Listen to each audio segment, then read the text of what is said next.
Looking at Obito's sudden increase in speed and his imposing manner, Killer Bee said in his heart. As the current leader of Akatsuki, Killer Bee doesn't believe that Uchiha Obito is an idiot.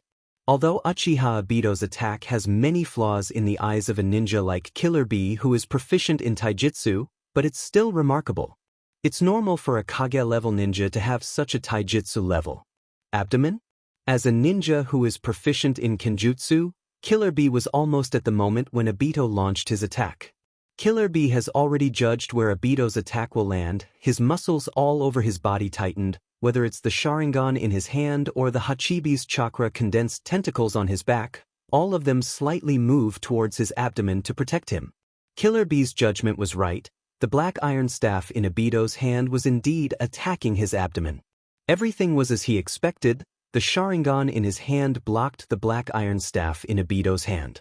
The katana in his other hand directly slashed towards Obito's head that was covered with the gray mask.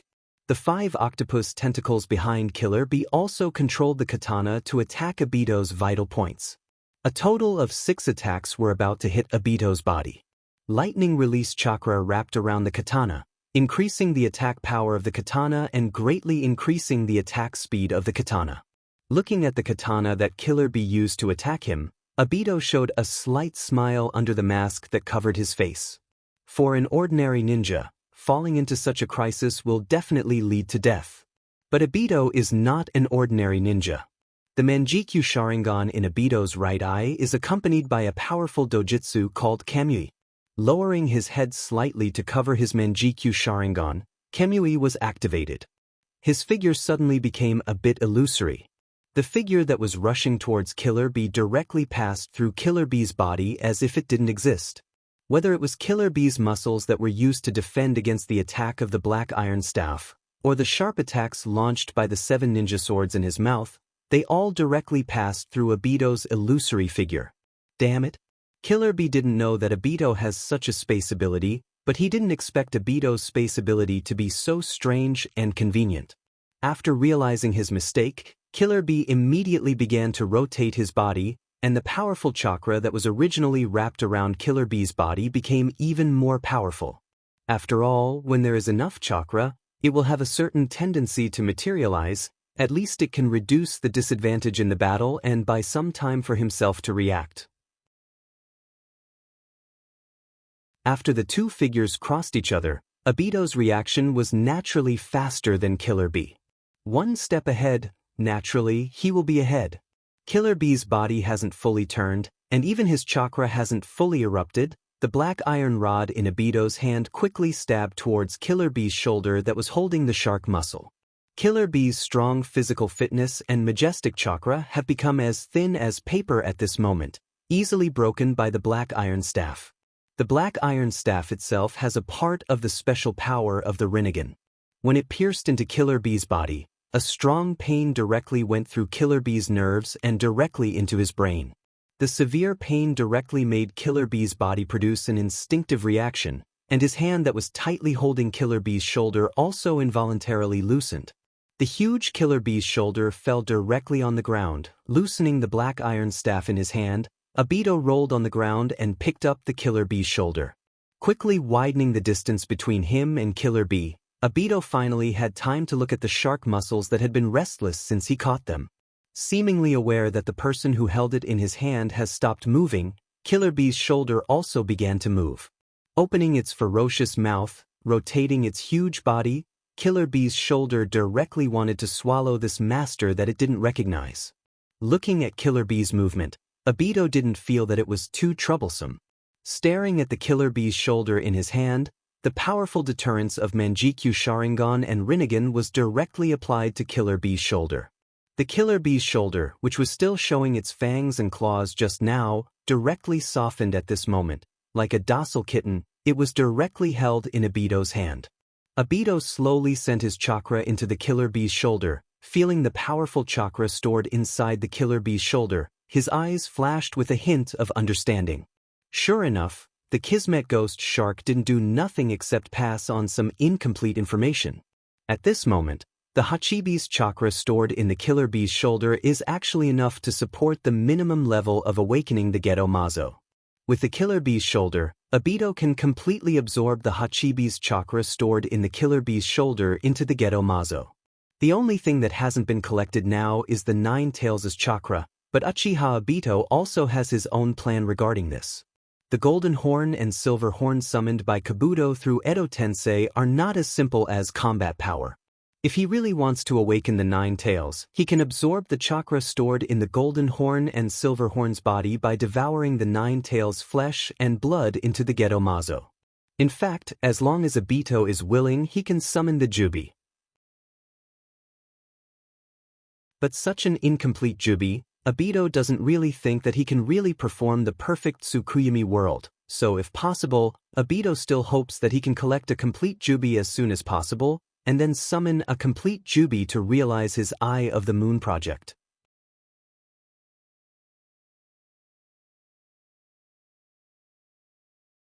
Chapter 594. The fourth Raikage, who was fighting Sandaime Raikage, suddenly felt a throbbing feeling in his heart. He increased the amount of chakra in his hand and directly forced his father to retreat. He quickly looked back at the place where Killer Bee's chakra erupted. Killer Bee's shoulder with a black iron rod stuck in it and the gurgling blood was so conspicuous. Whether it was Killer Bee's expression or physical condition, he didn't look so good. What the hell am I doing? Seeing his younger brother in such a state, the fervor in AI's eyes due to the battle faded a lot. The purpose of coming here was to investigate why his father's chakra suddenly appeared here, but after seeing his father being controlled by the Edo Tensei, he completely lost his mind. AI was very familiar with his adopted brother. Obviously, Killer Bee was worried that he would fall into a trap on impulse, so he chased after him regardless of the fact that he had just returned to the ninja village and didn't have time to rest. But when Killer Bee arrived here, he had completely fallen into a battle frenzy. He let his younger brother face the strong man who called himself Uchiha Madara alone, while he was fighting his father for his meaningless vanity. After Sandaime Raikage was repelled by A, he immediately attacked the place where A was. But at this moment, A didn't have the intention to fight his father who was born with Edo Tensei. "I'm sorry, father, now is not the time to be nostalgic." Looking at Sandaime Raikage rushing towards him, the fourth Raikage's eyes flashed with a trace of decisiveness. Although it seemed that Sandaime Raikage and the fourth Raikage were fighting fiercely, in fact, the fourth Raikage still instinctively held back a little during the battle. After all, although the person who is fighting with him now has no self-consciousness, he is still his father, the father who sacrificed his life for the Cloud Village. Looking at her father's figure, looking at her father's ninjutsu, the fourth Raikage subconsciously didn't want her father to disappear like this. If he could watch for a while longer, he would definitely do so, but now his sworn brother, Killer Bee, was in a dangerous situation. Although his father was very important to him, after all, his father was already dead. His sworn brother, Killer Bee, was also his family. He absolutely could not give up. Such a simple choice was difficult for the fourth generation Raikage AI, but it wasn't complicated. Raitun Ninjutsu. Looking at the Sandaime Raikage, the fourth Raikage AI roared and directly jumped into the air. The enormous lightning release chakra that was originally wrapped around AI's body had already accumulated to the maximum. The fourth generation Lightning Shadow AI was now almost completely wrapped in blue-white lightning. Lightning Abuse Level Chio Dance. Almost all of the chakra on her body was condensed in her hand blade, and the powerful force was directly added to the body of Sandaime Raikage, whose strength has decreased because of the Edo Tensei. The powerful lightning continued to move around the body of Sandaime Raikage, and pieces of debris fell from the body of Sandaime Raikage. In the end, the Edo Tensei's body couldn't completely withstand the fourth Raikage AI's lightning ninjutsu, lightning abuse level Chio dance, and the Edo Tensei's body directly exploded and disappeared. Although the Edo Tensei won't disappear because of such injuries, after all, it still takes a certain amount of time and a lot of chakra to recover, so at this moment, Sandaime Raikage has lost the ability to fight. Yakushi Kabuto was originally concentrating on controlling Sandaime Raikage to fight against AI, but when Sandaime Raikage directly turned into dust under the attack of AI, this situation was a great burden for Yakushi Kabuto, and his originally sickly cheeks became even paler. The fourth-generation Reikage coldly looked at Yakushi Kabuto, although he wanted to directly rush to Yakushi Kabuto's side and kill him for playing with the souls of the dead. There were more important things for him to do at this moment. Activating his chakra with all his strength, he used almost all of his chakra to increase his speed. Like a bolt of lightning, he directly rushed towards Killer Bee's location. When he came to Killer Bee's side, he didn't say a word. He directly grabbed Killer Bee in his arms and rushed to the periphery of the battlefield with Killer Bee. Seeing a rushing to the periphery of the battlefield with Killer Bee, Yakushi Kabuto immediately came to Obito's side and said very respectfully, "Sama, we need." Although Yakushi Kabuto only said half of his words, Obito already stretched out his hand to stop Yakushi Kabuto from continuing. "I know you want to ask me if I want to catch up with them, but I have my own arrangements. If we want to keep the fourth-generation Reikage and the Hachibi column force here, we need to pay a huge price, and it's not worth it. Since it's so meaningless, it's better to let them go. Now it's not us who need to worry, it's the 5 great ninja villages. Although we used a surprise attack this time, after all, we defeated one of the 5 great ninja villages in a very short time. Now it's not us who are nervous, but the 5 great ninja villages, because they are standing on the opposite side of us." Although Obito said so to Yakushi Kabuto, at this moment, Obito didn't think so in his heart. The current Akatsuki doesn't need to continue to attack other ninja villages like this. After all, such an attack can only be done once, and the effect of continuing to do so is very limited.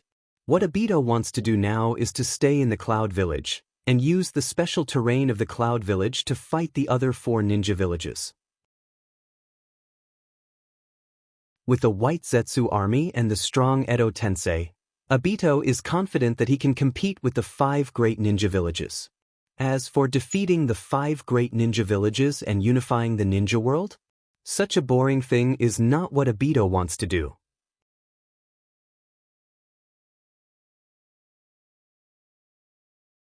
Chapter 595. The Akatsuki attacked the Cloud Village of the Land of Lightning and defeated the Cloud Village directly. A large number of ninjas and civilians fell into a coma. The 4th Dame Reikage AI cooperated with the Hachibi column force Killer Bee to lead the remaining forces in the village to evacuate. It was like a spark on a dry grassland, and almost in a blink of an eye, it directly evolved into a prairie fire. Is the Akatsuki so powerful? Since the news of the war came out, almost all countries and ninjas had a bit of contempt and relaxation in their hearts. After all, the Akatsuki is just an organization from a small country, and the resources and power it can control are absolutely not comparable to the 5 great villages behind the 5 major countries. What's more, in order to deal with the Akatsuki, the 5 great villages have united and formed an offensive and defensive alliance. How can such a small organization like the Akatsuki be comparable to such power? People will always deliberately ignore things they don't want to see. How can the Akatsuki be so weak? If the Akatsuki is so weak, how can the 5 great villages not hesitate to let go of the grievances accumulated from previous wars and join hands to deal with the Akatsuki? It can be said that such a behavior of Akatsuki, in fact, in addition to proving their strength to everyone, they also tore off the last layer of fig leaf that those fools in the shinobi world who didn't want to see the situation clearly put on themselves. In the Woodleaf Ninja Village, Watergate was at the gate of the Woodleaf Ninja Village at the moment, waiting for the 4th Dame Reikage AI to bring the remaining forces of the Land of Lightning and the Cloud Village to Woodleaf Ninja Village to meet with Watergate. Perhaps in AI's heart, among the 5 great villages, only Watergate meets the requirements of his heart for an ally. The Kazekage Gaara of the Land of Wind is aggressive, but after all, he is too young, and his thinking is a bit naive. The Tsuchika Jinoki of the Land of Earth is old and has become muddle-headed and cowardly. The conflict between the Cloud Village and the Rock Village is also very big, and even the father of the previous Reikage died in Inoki's calculation. Although the Mizukage Mei of the Mist-Hidden Village is shrewd and courageous, from A's point of view, women still have many shortcomings compared to men. Moreover, it's not a good choice for the Reikage to take refuge with the Mizukage of the Mist-Hidden Village. After some consideration, only the Hokage of the Woodleaf Village, Watergate of the Land of Fire is in A's heart. Moreover, compared to other countries, Konoha has an advantage that other villages can't reach, and that's the abundance of resources. Although the 5 countries outside of the Land of Fire have their own specialties, compared to the Land of Fire, they are still slightly inferior. It can be said that the Cloud Village of the Land of Lightning has lost its foothold. If they want their ninjas to not be treated coldly, only Konoha, who manages its image in the shinobi world and flaunts itself with gentleness and peace, can really take in the ninjas of the Cloud Village of the Land of Lightning. Although there will be a lot of voices that AI doesn't want to hear in the Land of Fire or Woodleaf Village, AI believes that the Woodleaf Village of the Land of Fire, Icewind Watergate, who has a high reputation in the Land of Fire, will definitely tolerate their presence and suppress other people's active ambitions. Finally, after waiting for a while, the figure of the 4th Reikage AI, the Hachibi Column Force Killer B, and the Woodleaf Ninja Nara Shikamaru, who was sent to meet the Cloud Village of the Land of Lightning, slowly appeared in front of Watergate's eyes. Behind these 3 people were the remnants of the Cloud Village, who seemed to have deep pain and hatred in their eyes. Hokage-sama. Seeing Watergate, the Woodleaf Ninja Nara Shikamaru immediately sped up in front of Watergate and saluted very respectfully. This time, we received a total of ninjas, including the 4th Reikage and the daimyo of the Land of Lightning, and the total number of ninjas and politicians. Hearing Nara Shikamaru began to report the results of this mission, Watergate immediately waved his hand, indicating that Shikamaru didn't need to continue. After all, Watergate actually doesn't care so much about how many ninjas and politicians of the Land of Lightning came to Woodleaf Village to seek refuge. What Watergate really needs to take seriously is the 4th Reikage and the Hachibi Column Force, whose strength is beyond ordinary ninjas, and the specific situation of the fall of the Cloud Village. Although after Watergate's return, Woodleaf Village has been spending a lot of effort to investigate the Akatsuki's information, but it still has little effect. This time, since the Akatsuki was able to sneak attack the Cloud Village and caused great damage to the Cloud Village, then they must have shown some of their cards.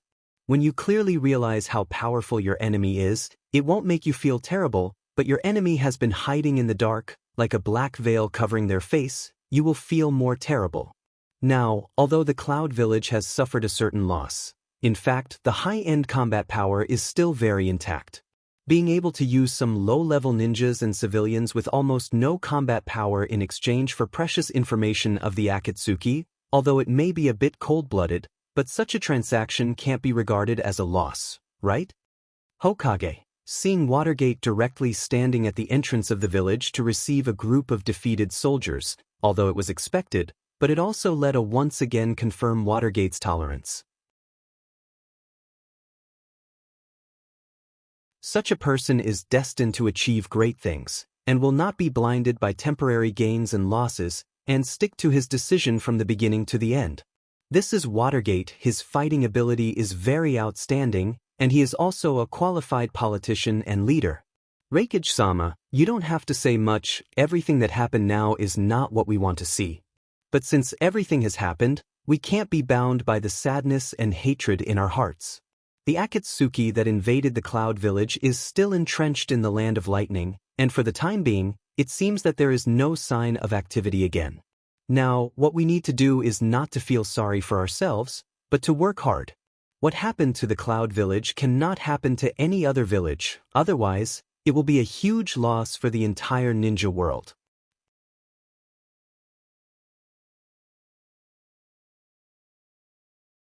Chapter 596.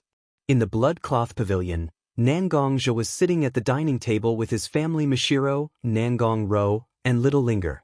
Ever since Nangongja mobilized all the disciples of the Bloodcloth Pavilion, the Bloodcloth Pavilion has been in a tense state of war preparation.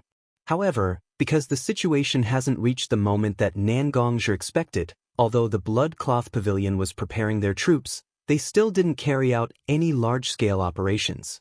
So these days, Nangongja has been staying in the Bloodcloth Pavilion, receiving information from all sides. Nangongja has been analyzing the situation of the ninja world. And now is one of the few times that Nangongja can put down the various complicated affairs in his hands and eat with his family. These days, Nangongzhi really didn't have time to cook for his family, so this meal was actually made by Mashiro, Nangong-ro, and Little Linger after taking time off from the complicated work in the sharp gold altar. Although there are logistical personnel in the Blood Cloth Pavilion who can prepare meals for Nangongzhi, out of Nangongzhi's habit of eating, Mashiro still took time off from his complicated affairs to cook for Nangongzhi. This meal actually just started not long ago. The rice bowl in front of Nangongzhi was just taken a few bites by Nangongzhi, and the grilled blue and white fish on the plate was only touched by Nangongzhi a few times. But suddenly, a burst of urgent knocking echoed directly in Nangongzhi's house. Nangongzhi's brows instinctively frowned slightly. After all, eating time is one of the few times that he can put down all the burdens and share this time with his family. But now, even his last moment of relaxation was about to be taken away from him? Seeing Nangongzhi's displeasure, Mashiro naturally reacted immediately. Putting down the rice bowl in his hand, Mashiro slowly walked to Nangongzhi's side and put his hand on Nangongzhi's shoulder. "Don't be like this, Miyagi. You are not only yourself now, you are also not only the family of the three of us. You are also the leader of the Blood Cloth Pavilion, the common leader of the entire ninja world. Before, you could be willful and do whatever you want, but now you have a lot of responsibilities on your shoulders. This is not a bad thing." Mashiro returned to the Blood Cloth Pavilion together with Nangongzhi.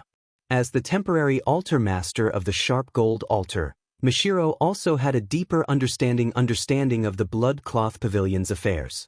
As perhaps compared to Nangongzhi, Mashiro understood how important Nangongzhi was to the Blood Cloth Pavilion. The current Nangongzhi could almost be said to have become the spiritual sustenance of the entire Blood Cloth Pavilion. As long as it was Nangongzhi's order, the disciples of the Blood Cloth Pavilion would sacrifice their lives for Nangongzhi's order without any complaints. Hearing Mashiro's words, Nangongzhi raised his head and looked at Little Linger and Nangong-ro sitting opposite him, then looked at Mashiro standing beside him. In their eyes, although there was some hidden reluctance, it was more a kind of support for him. Although they enjoyed the fact that Nangongzhi could devote all his time to them, they were also unwilling to let Nangongzhi lose himself because of them. Nangongzhi wasn't just a gentleman who took care of his family. At the same time, Nangongzhi was also the leader of an organization, a peerless powerhouse standing in the ninja world. The sword of a powerhouse can be collected, but the sword of a powerhouse must never be covered in dust. Mashiro, Nangong-ro, and Little Linger all didn't want to become the dust attached to Nangongzhi's sword. Instead, they hoped that the three of them could become the scabbard of Nangongzhi's sharp sword, giving Nangongzhi a place to rest. Nodding his head to the three girls, Nangongzhi's eyes also became firm.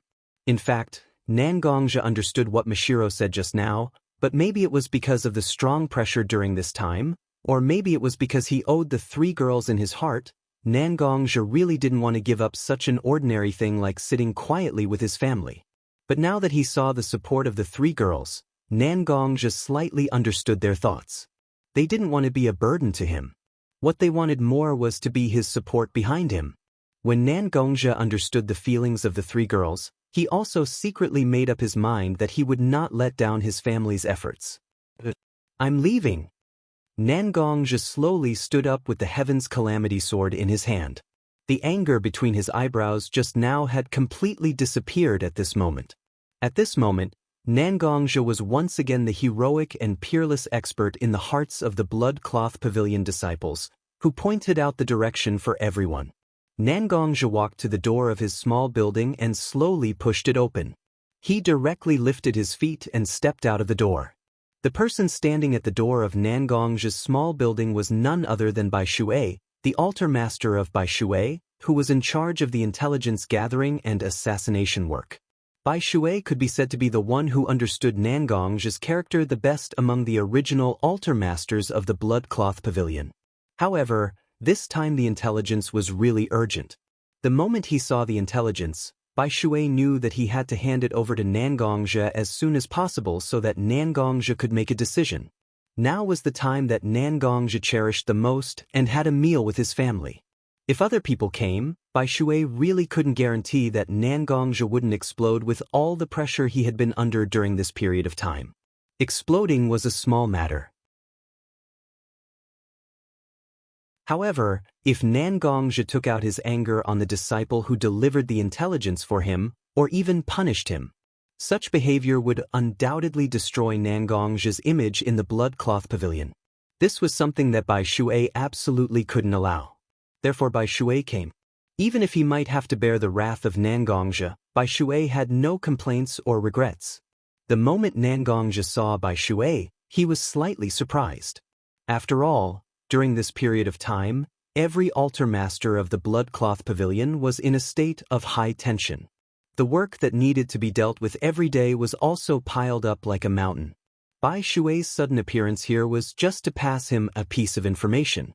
Naturally, Nangongzhi was unable to react to such a thing. However, Nangongzhi wasn't a fool. After thinking about it, he understood the reason why Bai Shui did this. With a slight smile on his face, Nangongzhi looked at Bai Shui, who was standing opposite him. There were too many people who silently supported him. Even if it wasn't for himself, Nangongzhi would never allow himself to fail.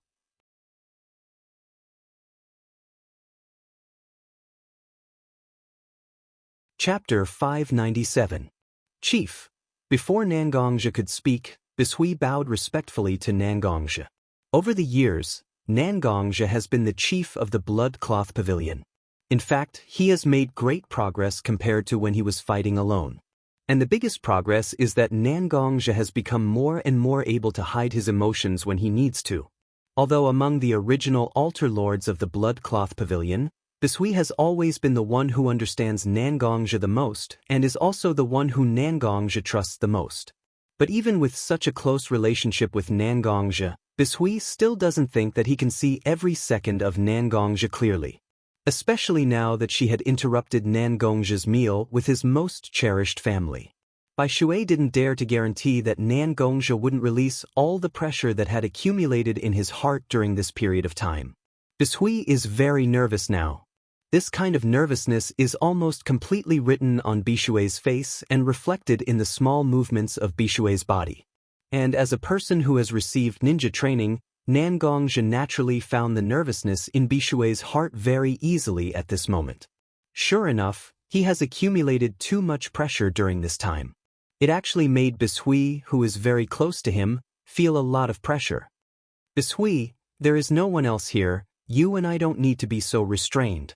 Nangongzhi's face had a bit of a gentle smile. He gently put his hand on Bishui's shoulder, hoping to relieve the pressure in Bishui's heart in this way. Seeming to be aware of Nangongzhi's intention, Bishui's originally tense muscles gradually relaxed. Although Nangongzhi asked Bishui not to be so restrained, Bishui still took a step back and dodged Nangongzhi's hand on his shoulder. Bishui bowed deeply and said very respectfully, "Etiquette cannot be abolished. Now is the critical time of the blood-cloth pavilion. No one can indulge the feelings in their heart at will. We can't destroy the future of the entire blood-cloth pavilion because of a moment of indulgence." Although it seems that Bishui is talking about himself, there is still a faint sense of blame to Nangongzhi. This kind of behavior was actually a kind of offense, but Bishui believed that such an offense had to be done. Since it has been decided to take the blood-cloth pavilion as a third force to join this dangerous fourth shinobi world war that will sweep the entire ninja world, they must be prepared to sacrifice. Not only did they have to sacrifice themselves on the battlefield, but they also had to put down everything they cherished and focus all their attention on this war. Hearing Bishui's slightly accusatory words, Nangongzhi didn't have any anger in his heart. Instead, he was a little touched and speechless. After all, as the head of the blood-cloth pavilion, and Bishui as the altar lord of Bishui altar, there is a great disparity in status between them. And in the blood-cloth pavilion, offending one's superior is a crime that is enough to expel a disciple of the blood-cloth pavilion from the blood-cloth pavilion. Right now, even though Bai Shui was under such pressure, she still had to voice her opinion to Nangongzhi. How many men could compare to her spirit and strength of character? She was no less than a man. Don't worry, Bishui, I already understand what you mean. From the moment I sat on the seat of the Blood Garment Pavilion's first seat, I was no longer, and could no longer be, alone. Countless disciples of the blood-robed pavilion have entrusted their lives to me, and they have entrusted their futures to me. This is my responsibility, this is my duty. Ignoring Bai Shui's reaction, Nangongzhi took a few steps forward and walked to Bai Shui's side. He used his own hands to help Bai Shui up from the ground. He used his eyes to stare at Bai Shui's eyes, as if he hoped that Bai Shui could see his determination in his eyes. During this period of time, I have been willful, and I have also made all of you worry. From today onwards, no matter when or where, as long as there is an urgent military situation, as long as it requires me to personally deal with it, I will be on call and will not refuse. Hearing Nangongzhi's promise, Bai Shui's face finally had a slight smile. She took out a scroll from her bosom and very respectfully handed it over to Nangongzhi with both hands. Sure enough, it really is an urgent matter. Nangongzhi stretched out his hand and took the scroll from Bai Shui's hand. Nangongzhi didn't check whether there was any encryption seal on the scroll, but directly tore it open and read it. Seeing Nangongzhi open the scroll, Bai Shui also said to Nangongzhi, "Previously, our blood cloth pavilion received the news about the Akatsuki organization's surprise attack on the Cloud Village, and directly defeated the Cloud Village. Now, the disciples of the Jade Water Altar have finally pieced together what happened that day through various channels. The specific details have been recorded in a scroll. Please take a look at it." Casually nodding his head, Nangongzhi directly looked at the scroll in his hand. The information was read by Nangongzhi, and Nangongzhi's expression became more and more dignified. White Zetsu Clone Army, Edo Tensei Army. After reading all the scrolls in his hand, Nangongzhi quickly noticed the two most important information. As for Uchiha Obito's attire change, Nangongzhi didn't take this information to heart, and the strange configuration of Obito's Rinnegan and Sharingan was not something that the disciples of Blood Cloth Pavilion could find after the war. In the known information, the White Zetsu Army and the Edo Tensei Army were the most likely to attract Nangongzhi's attention. The huge number of White Zetsu Army and the Edo Tensei Army that could summon the strong from the dead back to the human world, no matter which one, was a thorny problem. But now, the Akatsuki organization directly grasped these two powerful and terrifying forces in their own hands. Even with Nangongzhi's state of mind, he couldn't help but begin to worry. After all, Nangongzhi's plan was formulated under the situation that the strength of the ninja allied forces of the 5 great ninja villages was not far from the strength of the Akatsuki organization. Now, if one side occupied the absolute advantage, then Nangongzhi's plan to play an important role as a third party can only be put on hold. Bai Shui informed the Blood Cloth Pavilion. Pay close attention to the next battle between the Ninja Allied Forces and the Akatsuki organization. Once the Ninja Allied Forces have a large number of losses, we are always ready to join the battlefield to balance the strength of both sides.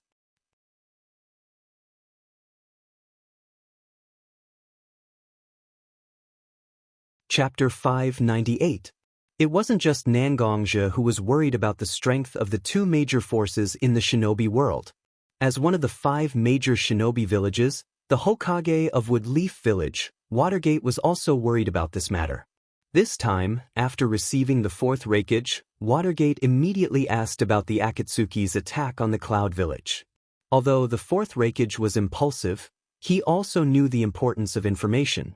Even if he was humiliated in his heart, even if he was unwilling to accept his failure, the 4th Reikage still told Watergate the precious information that the Cloud Village exchanged with their blood and lives. Kabuto, who used the Edo Tensei and claimed that he inherited and surpassed Orochimaru.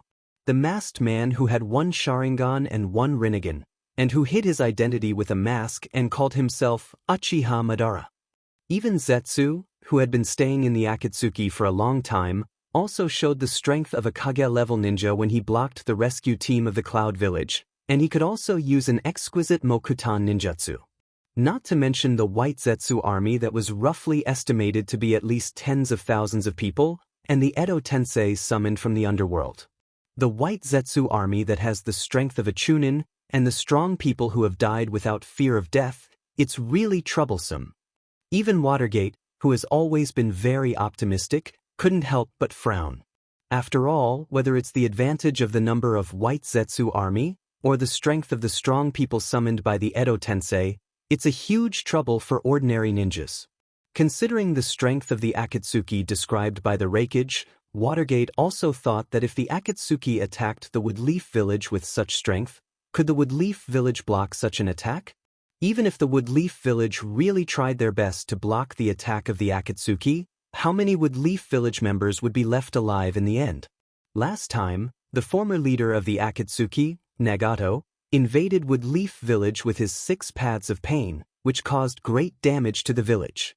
The pain of war had not healed even now, and it was precisely because of this pain. This forced Watergate to find a suitable way to fight against Akatsuki and prevent them from using the same method to attack Woodleaf. But fortunately, after the Akatsuki organization invaded the Cloud Village, they almost stopped their actions. According to the investigation of the Woodleaf village, the Akatsuki seemed to be relying on the terrain of the Cloud Village to construct layers of fortifications. Is it possible that the Akatsuki wants to give up their flexibility advantage and turn to a frontal confrontation with the ninja allied forces formed by the 5 major ninja villages? Watergate didn't know what Akatsuki was thinking by using their weakness to fight against the 5 great ninja villages, but such a method was actually a good thing for the 5 great ninja villages. After all, if the Akatsuki really insisted on using sneak attacks to deal with the other ninja villages like the beginning, maybe it won't be like the first battle with the Cloud Village, but it can also cause enough trouble for the other ninja villages.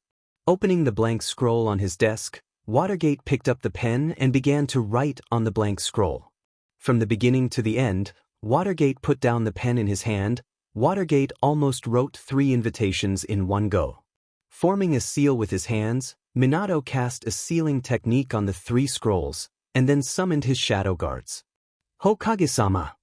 The moment the shadow guard appeared, he directly knelt on the ground and said to Watergate very respectfully. Watergate didn't talk much with his shadow guard. He directly picked up the 3 sealed scrolls on his desk and walked to the front of the shadow guard. Send 3 Kage guards to deliver these scrolls to the 3 Kages of the Land of Wind, the Land of Water, the Land of Mist, and the Land of Earth. After delivering the scrolls, help them open the scrolls. I believe that after they see the contents of the scrolls, they will decide to come to Woodleaf Village. Don't be in a hurry to leave, come back with them. This intelligence mission is very important, and it is very likely that someone will intercept you. So if things go wrong, immediately destroy the scrolls and use the Flying Thunder God Jutsu I taught you. Be sure to do your best to save your life. No matter how important the mission is, it is not as important as your life. Listening to Watergate's words, the shadow guard who was half kneeling on the ground flashed a touch of emotion in his eyes. A person who can be so considerate of his subordinates, and even pass on his unique ninjutsu is simply unimaginable. Yes. The shadow guard lowered his head, and after a little gesture to Watergate he immediately disappeared. Turning around, Watergate slowly opened the Ninja World map and carefully looked at it. Now the Akatsuki defeated the Cloud Village of the Land of Lightning and occupied the place where the Cloud Village was located. According to the 4th Reikage, in order to prepare for the war, the Cloud Village actually stored a lot of war materials. The 4th Reikage actually destroyed a lot of these war materials when he retreated with the remnants of the Cloud Village, but because of the time, there were actually a lot of war materials, including explosive tags, kunai, and other important materials, left behind. If the Akatsuki really used all these materials, it would be a big trouble for the 5 great ninja villages. Just now, Watergate sent out the scrolls to inform the Kage of the information obtained from the Reikage of the other 3 ninja villages, and he hoped that the 3 Kages could come and reconvene the meeting, or even directly form the ninja allied forces to gather all forces to attack the Akatsuki that was entrenched in the Cloud Village at this moment. He absolutely can't let the Akatsuki continue to attack the other ninja villages one by one, just like the previous sneak attack on the Cloud Village. This war doesn't seem to be as simple as I expected. Watergate's face was a bit dignified, and he secretly said in his heart, everything that happened in the Cloud Village is traceable, But the only thing I don't understand is why the Akatsuki made a large number of ninjas and civilians fall into a coma? If it was just to drag down the power of the Cloud Village, then why didn't they kill the civilians who fell into a coma or even the more threatening ninjas after the defeat of the Cloud Village?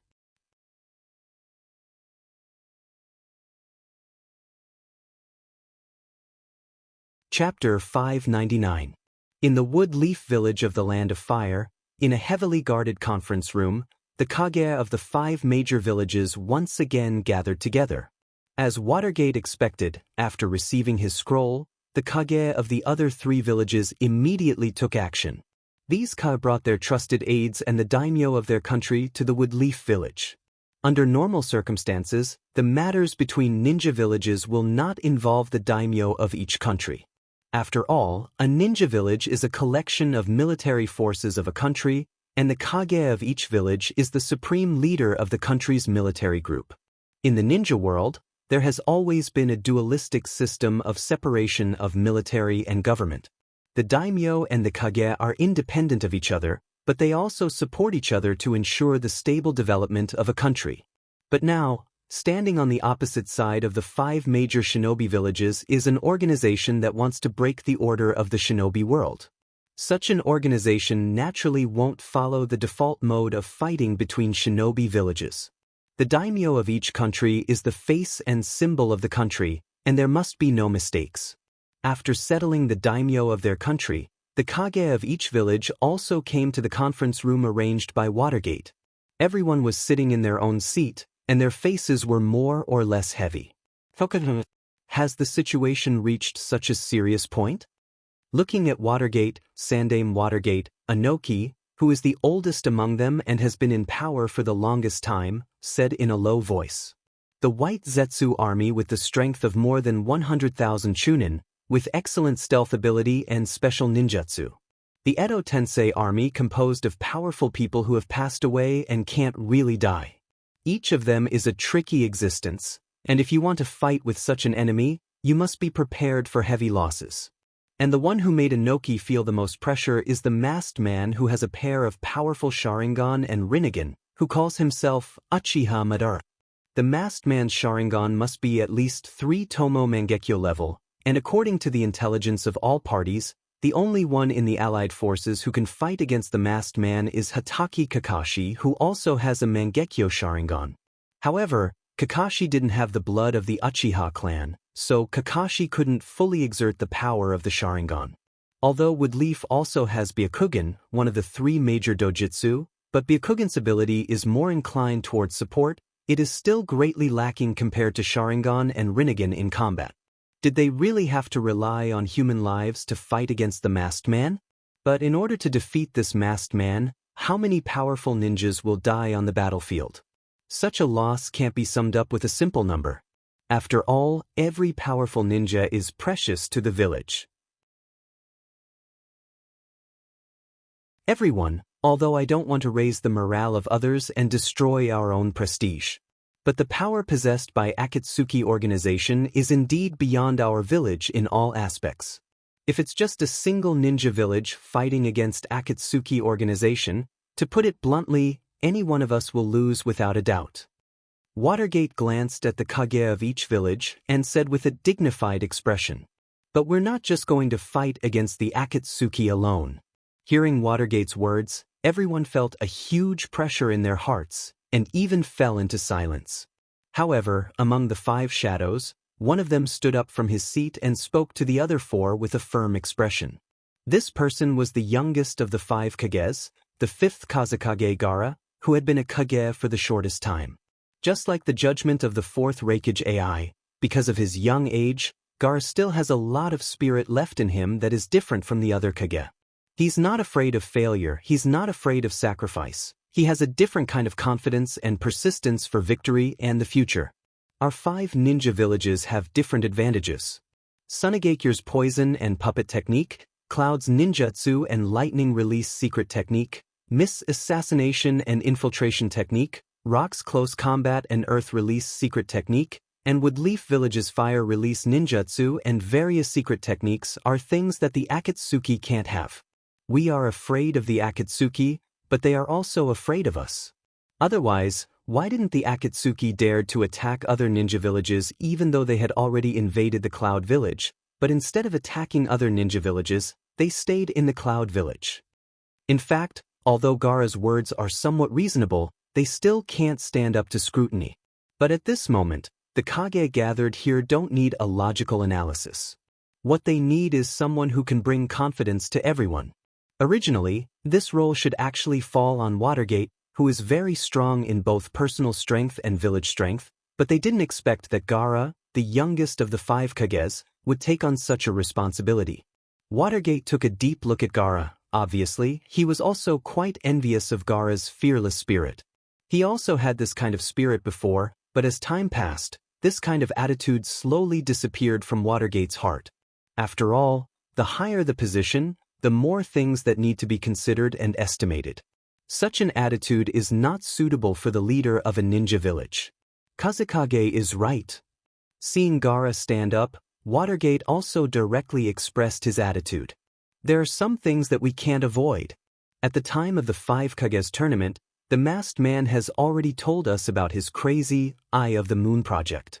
Once such a plan is implemented, whether it is ordinary people or ninjas, they will all become victims of this plan. Indeed, the Akatsuki is very strong. However, given our current position, we have no room for compromise at all. I have gathered all of you here. In fact, I want to discuss a feasible plan to resist Akatsuki organization with everyone. All the decisions we made during the 5 Kages tournament, now I think it's time to adjust them. The Akatsuki has already made a move, and we must not become the passive party. What we need is to get a certain result in a short time, not just to get us out of such a passive state. More importantly, we need to create some results to boost the morale of the entire ninja allied forces. The people are motivated. We have a real hope of victory.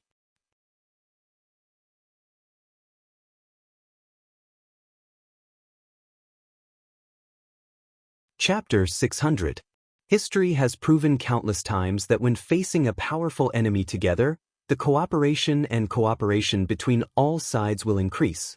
The efficiency of cooperation between people will rise to an extremely incredible level.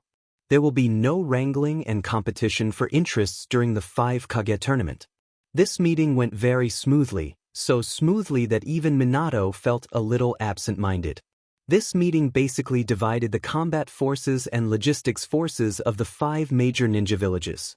The elite ninjas of all aspects of the 5 major ninja villages were scattered and mixed together. And this kind of mix is not a simple and crude mix, but a real organic combination after considering the abilities of the people in each ninja village. On the battlefield, the ninja allied forces were divided into 5 units. First unit, Mid-Distance Joint Army Unit. This unit was formed by Cloud Village's Ninja Darui as the commander of the unit. Most of its members are ninjas who rely on weapons and hidden weapons as their main means of attack. Second unit, Close Combat Joint Army Unit. This unit was formed by Rock Village's Ninja Kitsuchi as the commander of the unit. As the name suggests, this unit is a unit that is good at close combat among the troops of the ninja allied forces. Its role in the battle is very important, mainly to kill and contain the enemy. Although the 100,000 White Zetsu troops of Akatsuki are powerful, in fact, they are more inclined to ninjutsu type. This unit that specializes in close combat will definitely cause great damage to them. Third unit, Mid-Distance Joint Army Unit. This unit was formed by Hataki Kakashi of Woodleaf Village as the commander of the unit. Although it is called a close combat unit, in fact, this unit is a comprehensive unit.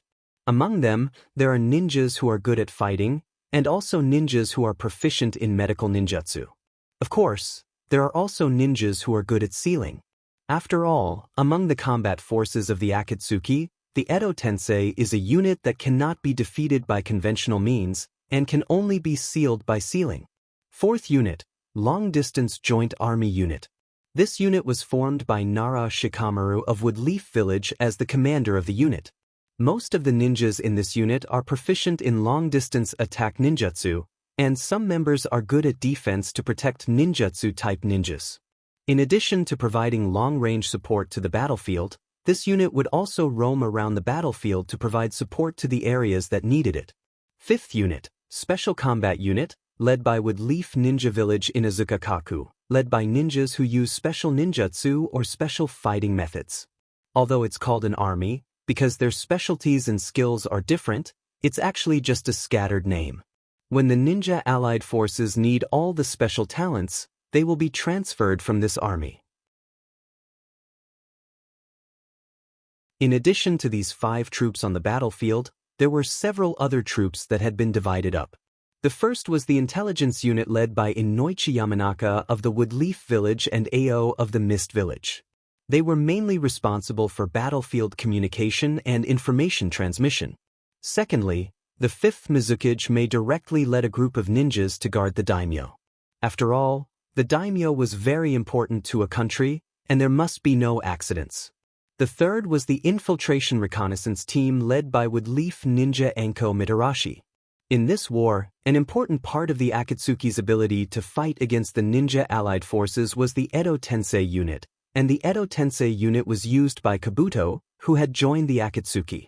Although it's still not clear to what extent Kabuto has mastered the Edo Tensei jutsu, from the information of the 4th Reikage, Kabuto has collected a lot of strong DNA.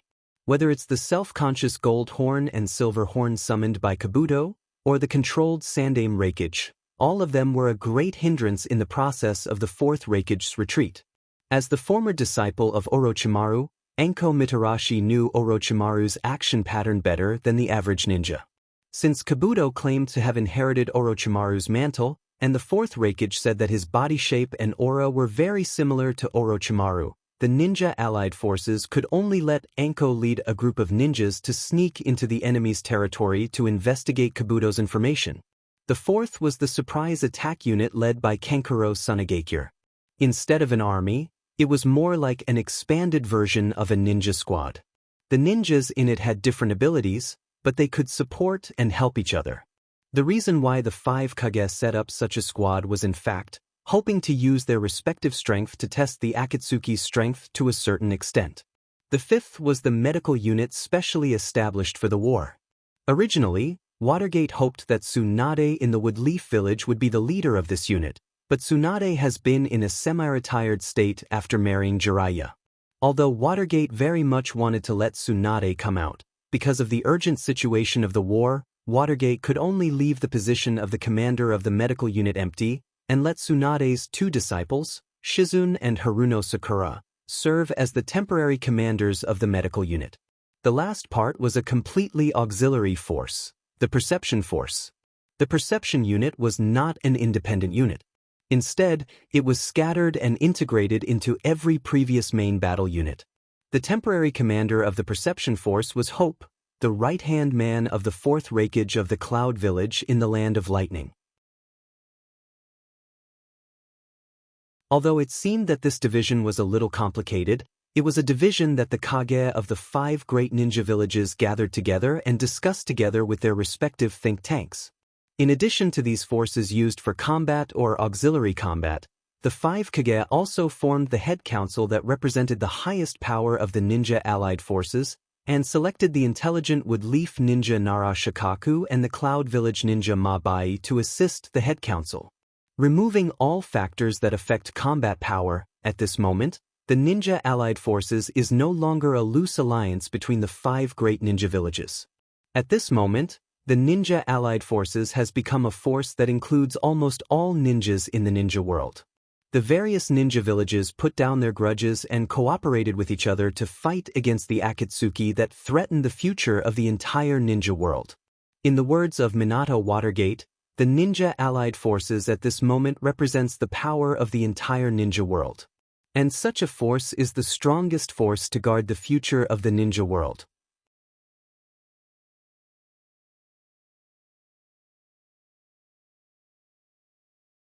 Chapter 601. Land of Lightning, Cloud Village. Above the Reikage building, which originally belonged to the 4th Reikage AI, Uchiha Obito was standing at the top of the building, staring at the ninja allied forces that were constantly gathering outside the Cloud Village. The cloud village itself was located at a relatively high altitude, and there were often fierce winds sweeping through the cloud village. At this moment, Obito, who was wearing a navy blue robe and a white-gray mask, was standing on the roof. His robe was fluttering in the wind, and an iron-blooded aura of war was emitted from his body. The final battle? That's not bad. There was a slight smile on his face hidden under the mask. Not long ago, Obito directly extracted all the chakra of the 9 tails and the 8 tails from the golden horn, silver horn, and mermaid skin, but he didn't directly inject them into the Geto Mazo. After all, once the Geto Mazo gathered the aura of the 9 tails, Obito wasn't sure what would happen. So now that he saw the 5 great ninja villages gathered outside the cloud village, Obito was actually a little happy, especially after sensing the aura of the 8 tails and the 9 tails from the ninja allied forces through the Rinnegan and the Yin-Yang release inherited from Uchiha Madara. Obito also made up his mind to carry out the final battle. That's it. There was no one around Obito, but he suddenly shouted with his slightly low and hoarse voice. After Obito called out Black Zetsu's name, Black Zetsu's body slowly emerged from the floor of the top floor of the building. After Black Zetsu appeared, he stood directly next to Obito, his head slightly lowered, apparently waiting for Obito's order. Start the White Zetsu army to prepare for the attack. Tonight, we will launch a surprise attack on the Ninja Allied Forces base. This time, don't hold back, do as much damage as possible to the Ninja Allied Forces. I have already sensed that the 9 Tails and the Hachibi's people, Column Force, are inside the Ninja Allied Forces base at the moment, but the Ninja Allied Forces will definitely not let the Hachibi and the 9 Tails go out to fight easily. There must be a lot of guards around them, and Haku will never be able to break through such a defense quietly. Therefore, what we need to do now is to use pain to tell them that in terms of basic combat power, they have no way of resisting us. Although the last battle with the Cloud Village exposed the Edo Tensei, after all, only 3 Edo Tensei appeared. The Ninja Allied Forces can't imagine how powerful the Edo Tensei are. After mistakenly estimating our high-end combat power, the Ninja Allied Forces will definitely send their own Jonin or even Kage-level powerhouses to suppress the White Zetsu army. At this time, we can take the opportunity to send out the Edo Tensei and cause enough damage to these arrogant Jonin and Kage. At that time, due to the war situation, they will have to send their own people, Column Force, to fight us. At this time, it's time for us to capture the Hachibi Column Force and the 9 Tails Column Force. Listening to Obito's words, Black Zetsu, who had been silent all this time, couldn't help but show some excitement on his face. Yes, I will arrange it now. After Black Zetsu said such a sentence to Obito, he immediately merged back into the floor of the building. Obito casually glanced at the place where Black Zetsu disappeared with his eyes, and slowly covered his left eye with his left hand. Feeling the subtle fluctuations of the Rinnegan in his left eye, Obito's eyes also became sharp. Black Zetsu once sneaked into the Woodleaf village to retrieve a pair of Rinnegan that belonged to Nagato, but after returning, he only gave him one. Moreover, Black Zetsu has always insisted that he only got one Rinnegan from the Woodleaf village. From the bottom of his heart, Obito didn't trust Black Zetsu that much. After all, Black Zetsu's identity really made Obito feel that there was no way to fully trust him. After Uchiha Madara got the Rinnegan, he combined the power of the Rinnegan with his own spiritual force. If this is really the case, then Black Zetsu's loyalty to Madara is simply unshakable. Obito still clearly remembers that the reason why Uchiha Madara saved him from the battlefield of Kenobi Bridge was not because he cared about his back as a senior of the Uchiha clan, but because he hoped that Obito could be his agent after he left the world. Helping him monitor and guide Nagato, and then when the time is right, let Nagato perform Geto, Rinnegan Tensei Jutsu to resurrect him. Now that Nagato is dead, he also put one Rinnegan in his eye. Such a thing is actually contrary to Uchiha Madara's plan, especially now that the other Rinnegan is likely to be in Black Zetsu's body. This naturally made Obito more vigilant against Black Zetsu, and since he has doubts, Obito naturally won't sit still. Activating the power of his Manjikyu Sharingan in his right eye, Obito's figure slowly disappeared from his place. After a few flashes, Obito also came to the room where Yakushi Kabuto was. This room was arranged very simply by Yakushi Kabuto. There was a simple wooden bed with neat bedding, and even a thin layer of dust on it. Obviously it hasn't been touched for a long time. There were a few large bookshelves and a table with a variety of experimental equipment in the middle of the room. Yakushi Kabuto was obviously a research madman at the moment. However, Yakushi Kabuto wasn't like Do-chang, who was studying at his table, but was sitting on a chair, as if waiting for someone to visit him. When Obito's figure slowly appeared in Yakushi Kabuto's room, Yakushi Kabuto's eyes didn't have the slightest change. Instead, he had a feeling that everything was within his expectations. The feeling of arrogance directly showed on Yakushi Kabuto's face. In fact, Obito didn't like such a person very much, but such a person happened to be the easiest to control, so Obito forcibly suppressed his displeasure and said to Yakushi Kabuto, "I know that you and Black Zetsu have always been at odds, but now is the time of war. I believe you should also know what kind of mentality you should use to face the war, right?"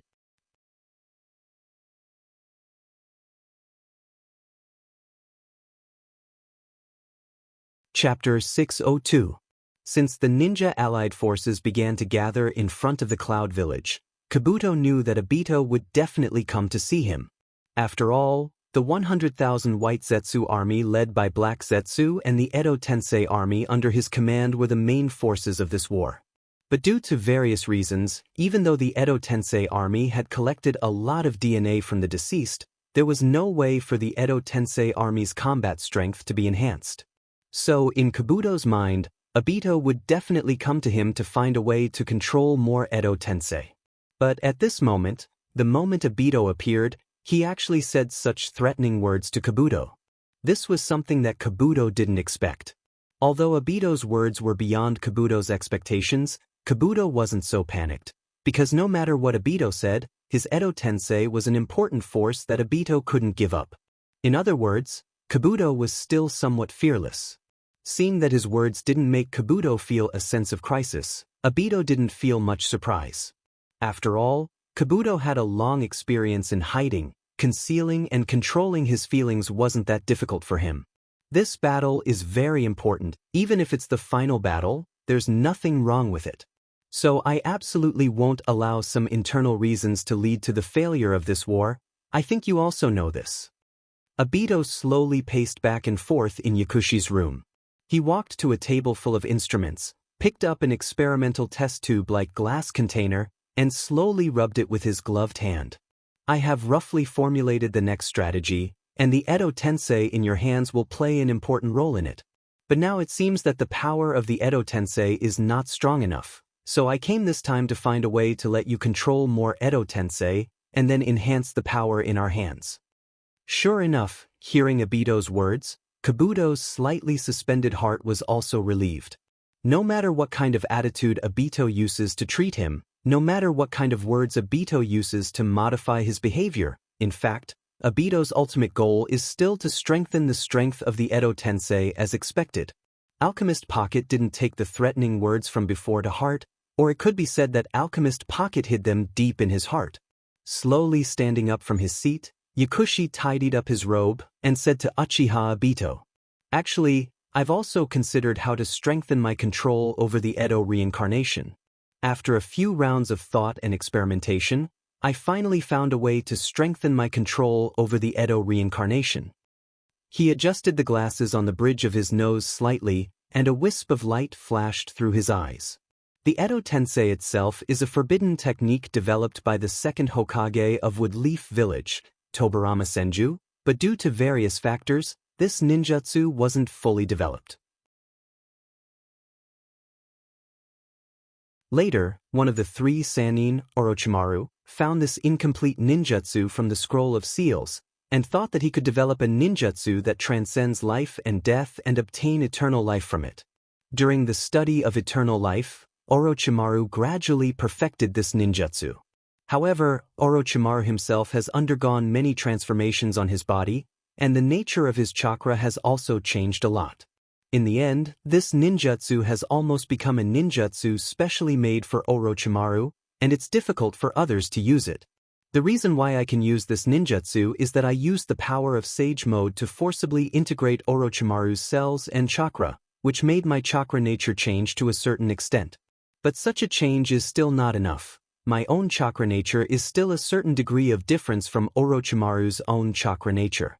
If I want to improve my ability to control the Edo Tensei, then I must get more of Orochimaru's chakra, and make my chakra more similar to Orochimaru's own chakra nature.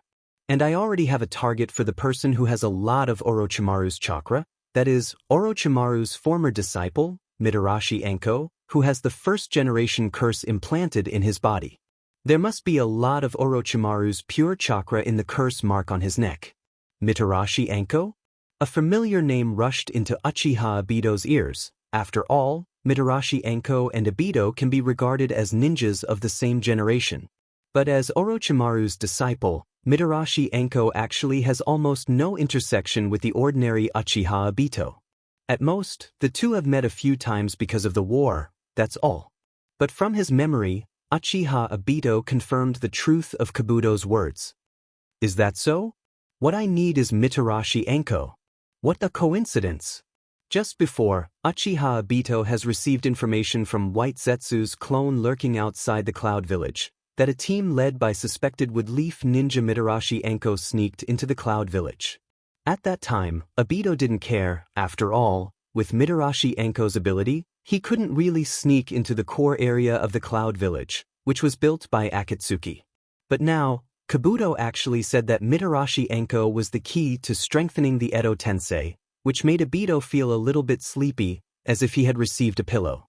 Uchiha Obito began to quickly make hand seals, and a ninjutsu that needs to be combined with the power of Rinnegan was quickly cast by Obito. Originally, because of the blowing wind, there were no clouds in the sky above the Cloud Village, but at this moment, slightly dark clouds slowly condensed, and after a little brewing, it began to slowly drizzle. Ninjutsu, Rain Tiger Freedom Jutsu. Originally, when this ninjutsu was cast, it needed to cooperate with the rainy weather, but now with the power of Rinnegan, it actually created a sporadic drizzle that covered the entire Cloud Village.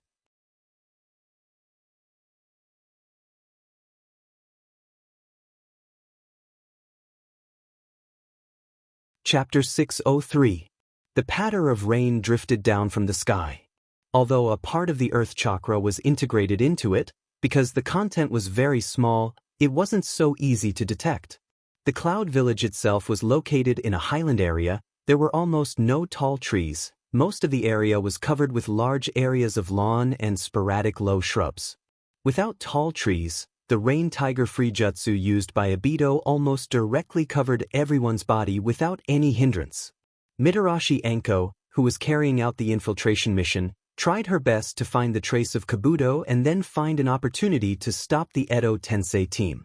But the security of the Cloud Village was completely beyond Mitarashi Enko's imagination. She wandered around the periphery for a long time and almost walked around the entire Cloud Village, but Mitarashi Enko almost didn't find any loopholes in the defense of the Cloud Village. During this period of time, the Akatsuki's full operation and a large number of manpower and material resources were invested in the Cloud Village, which made the originally heavily defended Cloud Village become a watertight iron bucket. Such a situation made Enko impatient. After all, the war is getting closer and closer. If she doesn't do anything, then the Allied ninja forces will have to face a group of dead powerhouses who can't be destroyed but can only be sealed. How much damage will the Allied ninja forces suffer if that happens? Enko simply couldn't imagine. Damn it! What should we do to sneak into the Cloud Village? Enko's temper was not so good, especially after suffering a huge pressure. She finally couldn't suppress her anger. The three members of the reconnaissance team, Abure Moda, Hyuga Takuma, and Lanhua, although they didn't directly burst out like Enko, their faces were also very ugly. Especially when the sky became very gloomy and even started to drizzle, the mood of the four members of the Red Bean squad, including Red Bean, also became gloomy. Mitarashi Jonin, what should we do now? As soon as we entered the Cloud Village, we were already detected by the other party. But because our mission is urgent, we took the risk to enter the Cloud Village, hoping to find as much information about Kabuto as possible. Now we have been in such an environment for so long. If we don't leave, even if the Akatsuki in the Cloud Village reacts slowly, they will definitely attack us. Since we can't find the possibility to sneak in now, should we retreat? In the Anko squad, Hyuga Takuma, a ninja of the Hyuga clan, suggested to Anko.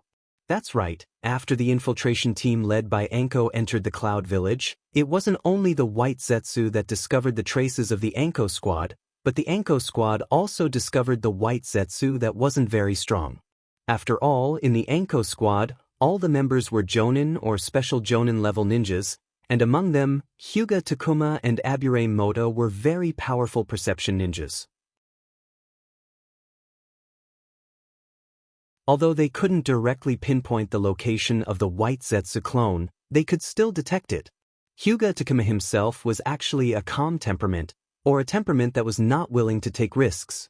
Being able to promise Anko to invade the Cloud Village without being discovered was already because of the importance of the mission. But since there was no possibility of completing the mission, Hyuga Takuma naturally put forward his own ideas. Seeing Hyuga Takuma put forward the idea of giving up the mission, Anko also forcibly suppressed the anger in her heart.